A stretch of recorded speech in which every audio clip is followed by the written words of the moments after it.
ಇದು ಜಾದೂ ವೃತ್ತಿ ಅಂತ ಆದರೂ ಕೂಡ ಇದು ನಿಮಗೆ ಅನ್ನವನ್ನು ಕೊಡುತ್ತೆ ಅಂತ ನಾನು ಗ್ಯಾರಂಟಿ ಕೊಡಲ್ಲ. ಭಾಳ ಕಷ್ಟ ಇದೆ. ಕಾರ್ಯಕ್ರಮಗಳು ಸಿಗಬೇಕು ಅಂತ ನಾನು ಇಲ್ಲಿಂದ ಗೋವಾದ ತನಕ ಸೈಕಲಲ್ಲಿ ಹೋಗಿದ್ದೇನೆ. ನಾನು ಪೇಪರ್ನಲ್ಲಿ ಬರಲಿಕ್ಕೆ ನಾವು ಹಳ್ಳಿಯವರು, ರೇಡಿಯೋದಲ್ಲಿ ನ್ಯೂಸ್ ಬರಲಿಕ್ಕೆ ನಮ್ಮವ್ರು ಯಾರು ಇಲ್ಲ. ಮತ್ತು ನನ್ನನ್ನು ಜನ ಪರಿಚಯ ಮಾಡ್ಕೊಂಡು ಅವ್ರು ಕರೆಯೋದು ಹೇಗೆ? ನಾವು ಕಾರ್ಯಕ್ರಮ ಮಾಡಿದ ಒಂದು ಸಣ್ಣ ಹ್ಯಾಂಡ್ ಬಿಲ್ ಪ್ರಿಂಟ್ ಮಾಡ್ಕೊಂಡಿದ್ದು ನಾನು, ಅದನ್ನು ಕೊಡೋದು. ಹೀಗೆ ಕೊಡ್ತಾ ಹೋಗಿದ್ದರ ಪರಿಣಾಮ ಅದರ ಮೇಲೆ ನನಗೆ 2-3 ವರ್ಷದಲ್ಲೇ ಸುಮಾರು ಒಂದು 200-250 ಕಾರ್ಯಕ್ರಮ ನಾನು ಮಾಡಿಕೊಂಡೆ. ಒಂದು ಸಲ ಕಾರ್ಯಕ್ರಮ ಸಿಕ್ಕಿದ ಮೇಲೆ ಅದು ಮತ್ತೆ ಬೂಸ್ಟ್ ಆಗುತ್ತೆ. ಆ ತಂದೆಯವರ ನಮ್ಮ ಹೋಟೆಲ್ ಕ್ಲೋಸ್ ಆಗುವ ನನ್ನ ಕಾಲೇಜ್ ಮುಗಿದ ಮೇಲೆ ಸಿನಿಮಾಕ್ಕೆ ಸೇರಿದರೂ ಕೂಡ, ಸಿನಿಮಾದಲ್ಲಿ ಇದ್ದರೂ ಕೂಡ ಹೋಟೆಲಲ್ಲಿ ಸಪ್ಲೈ ಮಾಡ್ತಿದ್ದೆ, ಚಹಾ ಮಾಡ್ತಿದ್ದೆ.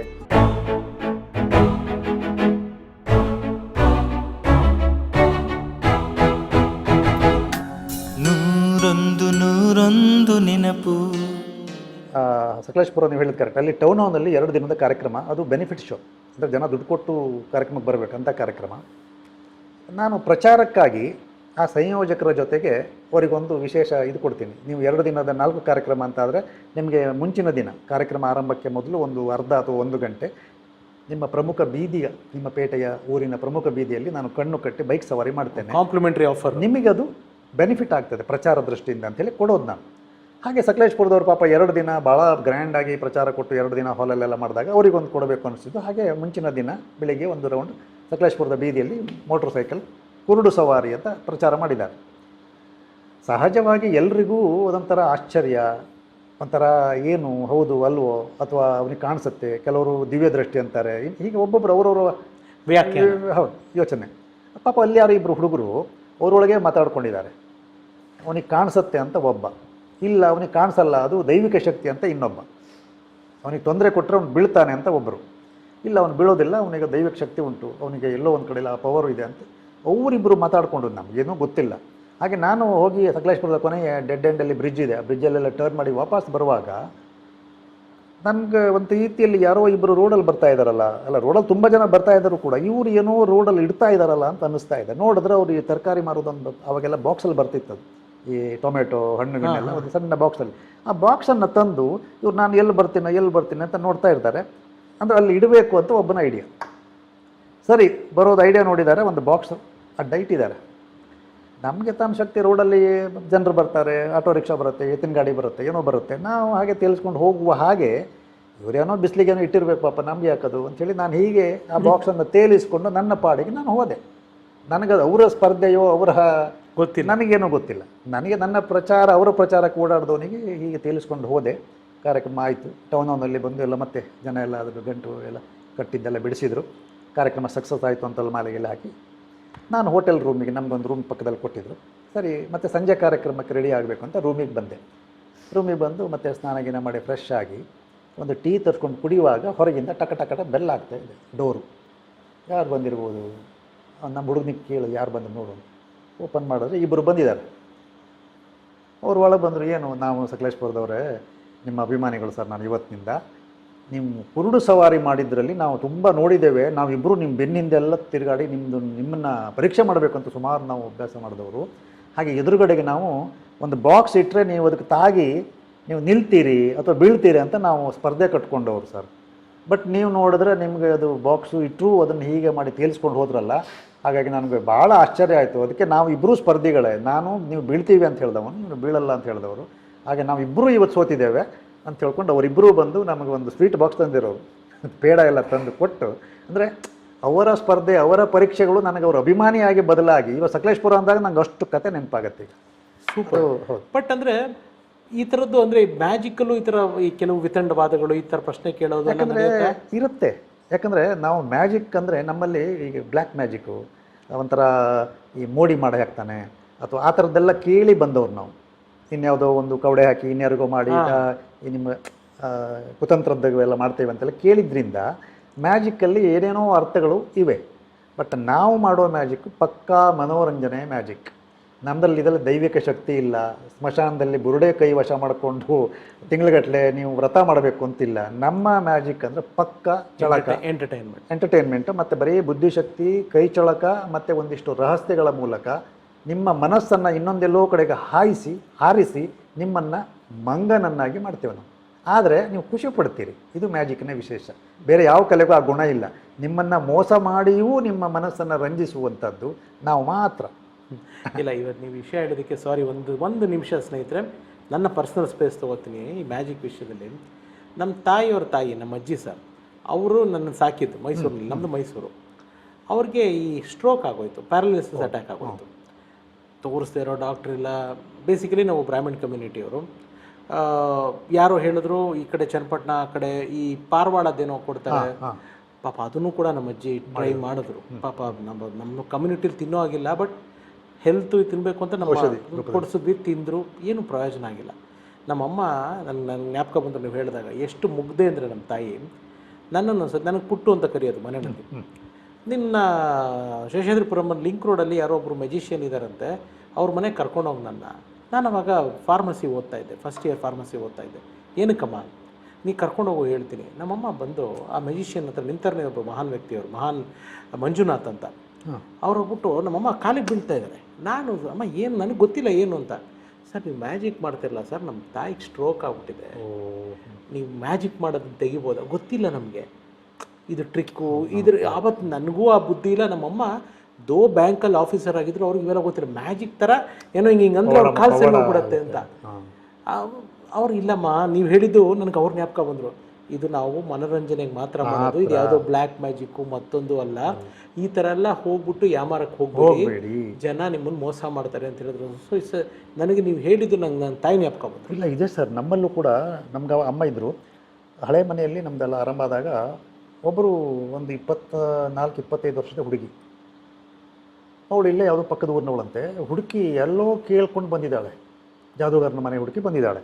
ನಮ್ಮ ಅಮ್ಮನಿಗೆ ಇವಂದು ಹುಡುಗಿಯರೆಲ್ಲ ಹುಡುಕಿ ಬರ್ತಾರಲ್ಲ, ಇದೆಂಥದ್ದು ಅಂತೇಳಿ ಅವಳು ಬಂದವಳು, ನಮಗೆ ಎಂತಾಗಿದೆ ಅಂದರೆ ಒಬ್ಬರ ಬಗ್ಗೆ ನನಗೆ ಪ್ರೀತಿ ಇದೆ, ನನಗದು ವಶೀಕರಣ ಮಾಡಿ ಕೊಡಬೇಕು, ನೀವು ಅದಕ್ಕೆ ಒಂದು ದಾರನೋ ವಿಭೂತಿನೋ ಕೊಡ್ಬೋದಾ ಅಂತ ಕೇಳ್ತು ಬರ್ತಾರೆ. ನನಗೆ ದೇವರೇ, ಅಂದರೆ ಅವಳಿಗೆ ಯಾರದ್ದೋ ಮೇಲೆ ಪ್ರೀತಿ ಇದೆ ಅಂತೆ, ಅದು ವಶೀಕರಣಕ್ಕೆ ನಾನು ಅವಳಿಗೆ ಒಂದು ದಾರ ಮತ್ತು ವಿಭೂತಿ ಕಟ್ಟಿ ಕೊಡಬೇಕಂತೆ. ನಾನು ಹೇಳಿದೆ, ಅದು ನಮ್ದು ಅದಲ್ಲ, ನಾವು ಜನರ ಮನೋರಂಜನೆಗೆ ಬೇಕಾಗುವ ಹಾಗೆ ನಿಮ್ಮನ್ನು ಬೇರೆ ಬೇರೆ ರೂಪದಲ್ಲಿ ನಿಮ್ಮ ಮನಸ್ಸನ್ನು ಬೇರೆ ಕಡೆಗೆ ಹಾರಿಸಿ ಇಲ್ಲಿಂದ ಏನೋ ತೆಗೆದು ತೋರಿಸುವಂಥದ್ದು. ನೀವು ಅಲ್ಲಿ ನೋಡಿ ಅಂತೇಳಿ ನೀವು ನೋಡಿದಾಗ ನಾನು ಇಲ್ಲಿಂದ ತೆಗೆದುಕೊಳ್ತೇನೆ, ಇದು ನಾವು ಮಾಡುವಂಥದ್ದು. ಹಾಗಾಗಿ ಅದು ನಮ್ಮದು ಅಂತ ನಂಬಲೇ ಇಲ್ಲ. ನೀವು ನಿಮ್ಮ ಮನಸ್ಸಿಲ್ಲ, ನಾನು ದುಡ್ಡು ಕೊಡ್ತೀನಿ ಬೇಕಾದರೆ ಒಂದು ಇದು ಮಾಡಿ ಕೊಡಿ ಅಂತೇಳಿ. ಅದು ನಮ್ಮ ಹಿನ್ನೆಲೆ ಆಗಿದೆ ನಮಗಂದರೆ, ಒಂದು ಆ ಸಂದರ್ಭ ಯಾಗಾದರೂ ಹೇಗಾದರೂ ಗುಣ ಆಗಲಿ ಅಥವಾ ನಮ್ಮ ಬರಲಿ ಅಂತ ಸಂದರ್ಭ, ಪರಿಸ್ಥಿತಿ, ನಮ್ಮ ಪೂರ್ವಾಗ್ರಹದ ಚಿಂತನೆ ಅಥವಾ ನಮ್ಮ ಯೋಚನೆ, ನಮ್ಮ ಪರಿಸರ ಬೆಳೆದು ಬಂದ ರೀತಿ, ಅದಕ್ಕೆಲ್ಲ ಕಾರಣ ಆಗುತ್ತೆ. ಬಟ್ ನಾವು ಮಾತ್ರ ಎಲ್ಲೂ ಇದೊಂದು ಪವಾಡ ಅಂಥೇಳಿ ಜನರಿಗೆ ಮೋಸ ಮಾಡುವ ಇದು ಅಲ್ಲವೇ ಅಲ್ಲ. ಎಷ್ಟೋ ಜನ ನನ್ನನ್ನು ಜಾದು ನಮ್ಮ ಮಗನಿಗೆ ಕಳಿಸಿ ಅಂತ ನನಗೆ ತುಂಬ ಜನ ಕೇಳ್ತಾರೆ. ಅದಕ್ಕಾಗಿ ಆಮೇಲೆ ಹೇಳ್ತೀನಿ, ನಾನು ಬೇಕಾದರೆ ಕೆಲವರಿಗೆ ನಾನು ಹೇಳೋದಿದೆ, ಇದು ಜಾದು ವೃತ್ತಿ ಅಂತ ಆದರೂ ಕೂಡ ಇದು ನಿಮಗೆ ಅನ್ನವನ್ನು ಕೊಡುತ್ತೆ ಅಂತ ನಾನು ಗ್ಯಾರಂಟಿ ಕೊಡಲ್ಲ. ಭಾಳ ಕಷ್ಟ ಇದೆ. ಈಗ ನಾವೆಲ್ಲ ಗೆಲ್ಲಲಿಕ್ಕೆ ನಮ್ಮ ಹತ್ರ ಹಲವಾರು ರೀತಿಯ ಅಸ್ತ್ರಗಳಿದ್ದು, ಕಾರ್ಯಕ್ರಮಗಳಿದ್ದು, ಆಮೇಲೆ ಏನೇನೋ ಅಂದರೆ ಒಂದು ಕಾರ್ಯಕ್ರಮಗಳು ಸಿಗಬೇಕು ಅಂತ ನಾನು ಇಲ್ಲಿಂದ ಗೋವಾದ ತನಕ ಸೈಕಲ್ ಹೋಗಿದ್ದೇನೆ. ನಾನು ಸೈಕಲ್ ಮೇಲೆ ನಾನು ನಮ್ಮ ತಂಡ 4 ಜನ ಇದೇ ಗಣೇಶನನ್ನು ನಮಸ್ಕಾರ ಮಾಡಿಕೊಂಡು ಒಂದಿನ ಬೆಳಿಗ್ಗೆ ನಮಗೇನಂದರೆ ಕಾರ್ಯಕ್ರಮಗಳು ಸಿಗ್ತಾ ಇಲ್ಲ. ಹಾಗಾಗಿ ಇಲ್ಲಿಂದ ಹೋಗುವಾಗ ಒಂದು ಕೆಲಸ ಮಾಡುವ, ನಾವು ಪ್ರಚಾರಕ್ಕಾಗಿ ಒಂದು ಅಭಿಯಾನ ಮಾಡುವ 4 ಜನ. ನನಗಾಗ ಸೆಕೆಂಡ್ ಇಯರ್ BCom, ಸೈಕಲ್ 4 ತಗೊಂಡು ಹಿಂದ್ಗಡೆಯಲ್ಲಿ ಒಂದು ಟೀ ಶರ್ಟು ಬಟ್ಟೆ ಗಿಟ್ಟೆ ಎಲ್ಲ ಕಟ್ಕೊಂಡು ಇಲ್ಲಿಂದ ಗೋವಾಕ್ಕೆ ಹೊರಡಿದ್ದು ನಾವು. ಯಾಕೆ ಹೋಗಿದ್ದು ಅಂದರೆ ಸುಮಾರು ಒಂದು 8 ದಿವಸ ಆಗಿದೆ, ಅದು 8 ರಿಂದ 12 ದಿವಸ ತನಕ ಆಗಿದೆ. ಅದು ಹೋಗುವಾಗ ಇಲ್ಲಿ ಎಲ್ಲೆಲ್ಲ ದೇವಸ್ಥಾನಗಳು ಸಿಗ್ತವೆ ಅಥವಾ ಯಾರ್ಯಾರು ಸಂಘ ಸಂಸ್ಥೆಗಳು ಸಿಗ್ತಾರೆ, ಅವರಿಗೆಲ್ಲ ನಮ್ಮದೊಂದು ವಿಸಿಟಿಂಗ್ ಕಾರ್ಡು, ನಮ್ಮದೊಂದು ಬ್ರೋಚರ್ ಕೊಡೋದು. ಮಾರ್ಕೆಟಿಂಗ್ ಆವಾಗ ಇದಿಲ್ಲ, ವಾಟ್ಸಪ್ಪು ಇದೆಲ್ಲ ಮಣ್ಣು ಗಂಟೆ ಏನು ಇರಲಿಲ್ಲಲ್ಲ. ಆಗ ಪೇಪರ್ನಲ್ಲಿ ಬರಲಿಕ್ಕೆ ನಾವು ಹಳ್ಳಿಯವರು, ರೇಡಿಯೋದಲ್ಲಿ ನ್ಯೂಸ್ ಬರಲಿಕ್ಕೆ ನಮ್ಮವ್ರು ಯಾರು ಇಲ್ಲ. ಮತ್ತು ನನ್ನನ್ನು ಜನ ಪರಿಚಯ ಮಾಡ್ಕೊಂಡು ಅವ್ರು ಕರೆಯೋದು ಹೇಗೆ? ಹಾಗಾಗಿ ಇಲ್ಲಿಂದ ಹೋಗುವಾಗ ಎಲ್ಲ ಗೋಕರ್ಣದಲ್ಲಿ ಅದ್ರ ಮೇಲೆ ನನಗೆ 7 ಕಾರ್ಯಕ್ರಮ ಸಿಕ್ತು ಸರ್. ಗೋಕರ್ಣದಲ್ಲಿ ನಾವು ಒಂದು 2-3 ಕಡೆಯಲ್ಲಿ ದೇವಸ್ಥಾನ, ಶಾಲೆ ನೋಡಿದಾಗ, ನೋಡಿ ನಿಮಗೇನು ಮ್ಯಾಜಿಕ್ ಕಾರ್ಯಕ್ರಮ ಬೇಕಾದರೆ ಕೊಡಿ ಅಂತ ನಮ್ಮ ಅಡ್ರೆಸ್ ಕೊಡೋದು. ನಾವು ಕಾರ್ಯಕ್ರಮ ಮಾಡಿದ ಒಂದು ಸಣ್ಣ ಹ್ಯಾಂಡ್ ಬಿಲ್ ಪ್ರಿಂಟ್ ಮಾಡ್ಕೊಂಡಿದ್ದು ನಾನು, ಅದನ್ನು ಕೊಡೋದು. ಹೀಗೆ ಕೊಡ್ತಾ ಹೋಗಿದ್ದರ ಪರಿಣಾಮ ಅದರ ಮೇಲೆ ನನಗೆ 2-3 ವರ್ಷದಲ್ಲಿ ಸುಮಾರು ಒಂದು 200-250 ಕಾರ್ಯಕ್ರಮ ನಾನು ಮಾಡಿಕೊಂಡೆ. ಒಂದು ಸಲ ಕಾರ್ಯಕ್ರಮ ಸಿಕ್ಕಿದ ಮೇಲೆ ಅದು ಮತ್ತೆ ಬೂಸ್ಟ್ ಆಗುತ್ತೆ. ಹಾಗೆ ಆ ಥರ ಬೆವರಿಂದ ಬೆಳೆದದ್ದು ನಾನು. ಹಾಗಾಗಿ ನನಗೆ ಇವತ್ತಿಗೂ ಜಾದು ನನ್ನ ಕಾರಿಗೆ, ಮನೆಗೆಲ್ಲ ನನ್ನ ಥರ ಈ ಕಲ್ಲು ನಂದು ಮ್ಯಾಜಿಕ್ ಕಲ್ಲು ಮಾತಾಡುತ್ತದೆ. Wonderful sir, so nice. ಇದ್ರ ಮಧ್ಯೆ ಇದ್ರ ಹೋಟ್ಲು ತಂದೆಯವ್ರದ್ದು ನಡೀತಿತ್ತು. ತಂದೆಯವರಿಂದ ನಿಮಗೆ ಹೋಟ್ಲು ಕಡೆ ಬರಬೇಕು, ನೋಡ್ಕೋಬೇಕು ಅಂತ ಏನು ಪ್ರೆಷರ್ ಇರಲಿಲ್ವಾ? ಒಬ್ಬನೇ ಮಗ ಆಗಿರೋದ್ರಿಂದ ಪ್ರೆಷರ್ ಅಂತ ಇರಲಿಲ್ಲ. ಆದರೆ ಇದನ್ನು ನಡೆಸ್ಕೊಂಡು ಹೋದರೂ ಹೋಗಲಿ ಅಂತಿತ್ತು ಬಿಟ್ಟರೆ ಅವ್ರು ನನ್ನ ಮೇಲೆ ಒತ್ತಾಯ ಹಾಕಲಿಲ್ಲ. ಯಾಕಂದರೆ ನಾನಿವತ್ತು ಆಗಿರುವ ಎಲ್ಲ ಅದರ ಹಿಂದೆ ತಂದೆಯವರ ಕನಸಿತ್ತು. ಅವರಿಗೆ ಒಂದು ಹೋಟ್ಲ್ ನೋಡಿದ್ರು, ರಾಯಲ್ ಕೆಫೆ ಆಗಬೇಕು ಅಂತ ಹೋಟ್ಲ್ ಮಾಡಿದರು. ಯಾರೋ ಒಬ್ಬರು ಹರಿದಾಸರು ಒಳ್ಳೆ ಕೀರ್ತನೆ ಮಾಡ್ತಾರೆ ಅಂದಾಗ ನಾನು ಅದೇ ಥರ ಕೀರ್ತನೆ ಮಾಡಬೇಕು ಅಂದ್ಕೊಳ್ತಾರೆ. ಯಕ್ಷಗಾನದಲ್ಲಿ ಯಾರೋ ಒಬ್ಬರು ಪಾರ್ಟ್ ಮಾಡಿದಾಗ ಅದು ನನಗಾಗಬೇಕು. ಸಿನಿಮಾ ನೋಡಿದ್ರು ನಾನೊಬ್ಬ ಸಿನಿಮಾ ಆ ಥರ ಎಲ್ಲ ಕನಸು ಅವರಿಗಿತ್ತು. ಆದರೆ ಕನಸಿನಗಿಂತ ಹೆಚ್ಚು ಮನೆ ಜವಾಬ್ದಾರಿ ಇತ್ತು. ಹೋಟ್ಲ್ ಎಷ್ಟು ದಿವಸ ನಡೆಸಿದ್ರು ತಂದೆಯವರು? ಅವರು ಅವರ 80ರ ತನಕ ನಡೆಸಿದ್ರು. ಆಮೇಲೆ ಒಂದು 10 ವರ್ಷ ನಾವು ಬೇರೆಯವರಿಗೆ ಅದು ಲೀಸಿಗೆಲ್ಲ ಕೊಟ್ವಿ. ಇವಾಗ ಆ ಬಿಲ್ಡಿಂಗನ್ನು ನಾವು ಆಲ್ಟ್ರ್ ಮಾಡಿ ಒಂದು 4-5 ಜನ, ಒಂದು ಡಾಕ್ಟರ್ ಇದ್ದಾರೆ, ಮೆಡಿಕಲ್ ಸ್ಟೋರ್ ಇದೆ, ಮಳಿಗೆ ಕಾಂಪ್ಲೆಕ್ಸ್ ಥರ ಮಾಡಿದ್ದೇವೆ. ಸೊ ಅದ್ರ ಪಕ್ಕದಲ್ಲಿ ಆಚೆಗೆ ಇನ್ನೊಂದು ಬಿಲ್ಡಿಂಗ್ ಕಟ್ಟಿದ್ದೇನೆ. ಹಾಗೆ ನಿಮ್ಮ ಹೋಟ್ಲಲ್ಲಿ ಏನು ಫೇಮಸ್ ಇರ್ತಿತ್ತು ಸರ್? ಅವಾಗ ನಮ್ಮ ತಂದೆಯವರು ಸ್ವತಃ ಸ್ವೀಟ್ ಎಲ್ಲ ಹಾಕೋರು. ಅವ್ರು ಮೈಸೂರು ಪಾಕು ಮತ್ತು ಗೋಧಿ ಹಲ್ವಾ. ಅದು ಆ ಮೈಸೂರು ಪಾಕ್ ಅಂದರೆ ಅವಾಗ ಅವ್ರು ಇಲ್ಲಿ ಎಲ್ಲೋ ಕಲ್ತ್ಕೊಂಡು ಬಂದಿದ್ದು. ಈ ಹಳ್ಳಿಯಲ್ಲಿ ಹೋಟೆಲಿಗೆ ಬಂದರೆ ಬರೀ ಅವಲಕ್ಕಿ ಬ್ರೆಡ್ಡು ಸಿಗುವಂಥ ಊರಿದು. ಆಲ್ಮೋಸ್ಟ್ ಒಂದು 60ನೇ ಇಸವಿಯಲ್ಲಿ ಒಂದು ಬ್ರೆಡ್, ಒಂದು ಚಹಾ ಇಲ್ಲ, ಯಾಕಂದರೆ ಚಹಾಗೆ ಸಕ್ಕರೆ ಎಲ್ಲ ಸಿಗಲ್ಲ. ಆಗ ಸಕ್ಕರೆ ಹುಡುಕಿ ನೀವು ಸೊಸೈಟಿಲಿ ಸಕ್ಕರೆ ಕೊಡುವ ಸಿಸ್ಟಮ್ ಇರಬೇಕು. ಅವಾಗೆಲ್ಲ ಬೆಲ್ಲ ಹೆಚ್ಚಾಗಿ, ಸಕ್ಕರೆ ಅನ್ನೋದು ಆಮೇಲೆ ವಿದೇಶಿಗರು ಸ್ಟಾರ್ಟ್ ಮಾಡಿ ಶ್ರೀಮಂತರದ್ದು ಇಲ್ಲ ರೇಷನ್ ಕಾರ್ಡ್ ಥರ ತಿಂಗಳಿಗೆ ಒಂದು ಅರ್ಧ kg 1 kg ಸಕ್ಕರೆ ಸಿಗುತ್ತೆ. ಅಂಥ ಟೈಮಲ್ಲೆಲ್ಲ ಹೋಟ್ಲಿದು. ಅವರು ಆ ಕಾಲದಲ್ಲಿ ಮೈಸೂರು ಪಾಕ್ ಅನ್ನೋದು ಆರಂಭ ಮಾಡಿದರು. ಜನರಿಗೆಲ್ಲ ಮೈಸೂರು ಪಾಕ್ ಅಂತೆ ಮೈಸೂರಿನಂತೆ ಅಂತ. ಹೀಗೆ ಅವ್ರದ್ದು ಅದೊಂದು ಫೇಮಸ್ ಆಗಿ ಇಲ್ಲಿವರೆಗೆ. ಅಂದರೆ ನಮ್ಮ ಆಸ್ಪಾಸ್ ಊರಲ್ಲಿ ಮುಂಬೈಯಲ್ಲಿದ್ದವರು, ದುಬೈಯಲ್ಲಿದ್ದವರು ಎಲ್ಲ ಊರಿಗೆ ಬಂದಾಗ ವಾಪಸ್ ಹೋಗುವಾಗ ನಮ್ಮ ತಂದೆಯವರಿಗೆ ಆರ್ಡ್ರ್ ಕೊಡೋದು. ನಮಗೆ 17ನೇ ತಾರೀಕಿಗೆ ಒಂದು ಅರ್ಧ kg ಗೋಧಿ ಹಲ್ವಾ ಮತ್ತು 1.5 kg ಮೈಸೂರು ಪಾಕ್ ಬೇಕು ಮಾರ್ರೆ ಅಂತ. ನೀವು ಮಾಡ್ತೀರಾ ಏನಾದರೂ? ಇಲ್ಲ, ನಾನು ಅಂದರೆ ಆ ತಂದೆಯವರ ನಮ್ಮ ಹೋಟೆಲ್ ಕ್ಲೋಸ್ ಆಗುವ ನನ್ನ ಕಾಲೇಜ್ ಮುಗಿದ ಮೇಲೆ ಸಿನಿಮಾಕ್ಕೆ ಸೇರಿದರೂ ಕೂಡ, ಸಿನಿಮಾದಲ್ಲಿ ಇದ್ದರೂ ಕೂಡ ಹೋಟೆಲಲ್ಲಿ ಸಪ್ಲೈ ಮಾಡ್ತಿದ್ದೆ, ಚಹಾ ಮಾಡ್ತಿದ್ದೆ, ಒಳಗಡೆ ಸಣ್ಣ ಪುಟ್ಟ ಹಾಗೆ ಅದು ಎಲ್ಲ ಗೊತ್ತು. ಇವತ್ತಿಗೂ ನನ್ನ ಮನೆಯಲ್ಲಿ ಕಿಚನಿಗೆ ಹೋದರೆ ನನಗೆ ಒಂಥರ ಸ್ಲೈಟ್ ಆಫ್ ಹ್ಯಾಂಡ್ಸ್ ಎಲ್ಲ ನಂಗೆ ಕ್ಲಿಯರ್, ಈಸಿ ಆಗುತ್ತೆ. ಅಂದರೆ ಹುಡುಕುವ ಐಟಮ್ ಇಲ್ಲ, ಯಾಕಂದರೆ ಅಲ್ಲಿ ಅಭ್ಯಾಸ. ಆಮೇಲೆ ಇನ್ನೇನು ಮಾಡೋರು ತಂದೆಯವರು ಹೋಟ್ಲಲ್ಲಿ? ಇನ್ನೇನೇನು ಸಿಗೋದು? ಅಲ್ಲ, ನಮ್ಮಲ್ಲಿ ಕೊನೆಗೆ ಎಲ್ಲ ಚಪಾತಿ, ಮಸಾಲೆ ದೋಸೆ ಅದು ಅಲ್ಲಿ ತನಕ ಬಂದ್ವಿ ನಾವು. ಬರೀ ಒಂದು ಅವಲಕ್ಕಿ ಇದ್ದಿದ್ದು, ಆಮೇಲೆ ಉಪ್ಪಿಟ್ಟು ಸ್ಟಾರ್ಟ್ ಆಗಿ, ಅವಲಕ್ಕಿ ಉಪ್ಪಿಟ್ಟಿನ ಮೇಲೆ ಒಂದು ಖಾರ ಶೇವ್ ಬಂದು ಶಂಕರಪಾಳೆ ಅಂತ ಆಗಿ, ಆಮೇಲೆ ಮೈಸೂರು ಪಾಕ್ ಆಗಿ, ಕಡೆಗೆ ಬನ್ಸು, ಚಪಾತಿ, ಗೋಧಿ ಹಲ್ವಾ ಅಂತ. ಆಮೇಲೆ ನಮಗೆ ಕೆಲಸದವರು ಬೇರೆಯವರು ಸಿಗ್ಲಿಕ್ಕೆ ಶುರುವಾದರು. ಆ ತಂದೆಯವರಿಗೆ ಒಬ್ಬರು ಇಬ್ಬರು ಮಾಡಲಿಕ್ಕಲ್ಲ, ಒಂದು 8 ಜನರವರೆಗೂ ನಮ್ದು ಇತ್ತಾಗ. ಒಂದು 8 ಜನರ ಸೆಟಪ್ಪು ಆಗಿತ್ತು ನಾವು ಹೋಟೆಲು ಇನ್ನೊಬ್ರಿಗೆ ಕೊಡುವಾಗ. ಮತ್ತು ನಮ್ಮ ಚಹಾ ಸ್ಪೆಷಲ್ ಇತ್ತು, ಕಾಮತ್ ಟೀ ಅಂತೇಳಿ, ಕಾಮತ್ KT ಅಂತೇಳಿ. ಚಹಾ ಕುಡಿಲಿಕ್ಕಾಗೆಲ್ಲ ಬರ್ತಿದ್ರು. ಎಷ್ಟೋ ಜನ ಆ ಚಹಾ ರುಚಿಯಿಂದ ಚಹಾ ಸೊಪ್ಪು ನಮ್ಮಲ್ಲಿ ಒಂದು ಅರ್ಧ kg ಚಹಾ ಸೊಪ್ಪು ಬೇಕಿತ್ತು, ಕೊಡ್ತೀರಾ ಅಂತ. ಹಾಗೆ ಕಡೆಗೆ ಚಹಾ ಸೊಪ್ಪು ಕೊಡಲಿಕ್ಕೆ ಶುರು ಮಾಡಿದ್ರು. ಒಂದು ತಕಡಿ ಇಟ್ಟುಕೊಳ್ಳು ಚಹಾ ಸೊಪ್ಪು, ಯಾಕಂದರೆ ಆ ಚಹಾದು ರುಚಿ. ಹೀಗೆ ಅದು ಒಂದು. ಮತ್ತು ನಮ್ಮ ಹೋಟೆಲ್ ಹೇಗಿತ್ತು ಅಂದರೆ ಒಂಥರ ಟೌನ್ ಹಾಲ್ ಇದ್ದಾಗೆ, ಎಲ್ಲರೂ ಅಲ್ಲಿ ಸಿಗೋರು. ಇಲ್ಲಿ ಆಸ್ಪಾಸ್ ಇರುವ ಸೊಸೈಟಿ, ಬ್ಯಾಂಕು, ಪೋಸ್ಟ್ ಆಫೀಸ್ ಅವರಿಗೆಲ್ಲ 11 ಗಂಟೆಗೆ ಎಲ್ಲರೂ ಒಬ್ಬೊಬ್ಬರು ಸ್ಟಾಫ್ ಇಲ್ಲಿ ಬಂದು, ಪೋಸ್ಟ್ ಆಫೀಸಲ್ಲಿ 5 ಜನ ಇದ್ದಾರೆ, 5 ಚಹಾ 5 ತಿಂಡಿ ಎಲ್ಲ ಪಾರ್ಸಲ್ ತೊಗೊಂಡು ಹೋಗೋರು. ಅಲ್ಲಿನ ಸೊಸೈಟಿಯಿಂದ ಅಲ್ಲೊಂದು 15 ಜನ, 15 ಸ್ಟಾಫಿಗೆ ಬೇಕಾಪ. ಹೀಗೆ ಎಲ್ಲ ಕಡೆ ಮಾಸ್ಟ್ರು. ಹಾಗೆ ಮಾಸ್ಟ್ರು ಮತ್ತು ಒಬ್ಬ 7ನೇ ಕ್ಲಾಸ್ ಹುಡುಗನ ಕೂರ್ಸ್ಕೊಂಡು ಬರೋರು ಅವರು. ಎಷ್ಟೊತ್ತಿಗೆ ಓಪನ್ ಆಗೋದು ಹೋಟ್ಲು? ಬೆಳಿಗ್ಗೆ ಒಂದು 6:30-7 ಗಂಟೆಗೆ ಓಪನ್ ಆದರೆ ರಾತ್ರಿ 8:30 ತನಕ ಇರ್ತಿತ್ತು. ಕಂಟಿನ್ಯೂ ಇರ್ತಿತ್ತು. ತಿಂಡಿ ಊಟ ಇಲ್ಲ ಬಟ್ ಬಾಕಿ ಎಲ್ಲ ಇರ್ತಿತ್ತು. ಮಧ್ಯಾಹ್ನ ಮೇಲೆ ದೋಸೆ, ಬೆಳಿಗ್ಗೆ ಇಡ್ಲಿ, ಉಪ್ಪಿಟ್ಟು ಇಂಥವೆಲ್ಲ. ಸಂಜೆನೂ ದೋಸೆ ಸಿಗೋದು. ಸಂಜೆ 3 ಗಂಟೆ ಮೇಲೆ ಇದು ಕಾವಲಿ ದೋಸೆ. ಬೆಳಿಗ್ಗೆ ಈ ಸುರ್ನಳ್ಳಿ ಅಂತ ಹೇಳಿ ಮಾಡ್ತೇವೆ ನಾವು. ಸುರ್ನಳ್ಳಿ ಅಂದರೆ ಮೆಂತ್ಯ ದೋಸೆ.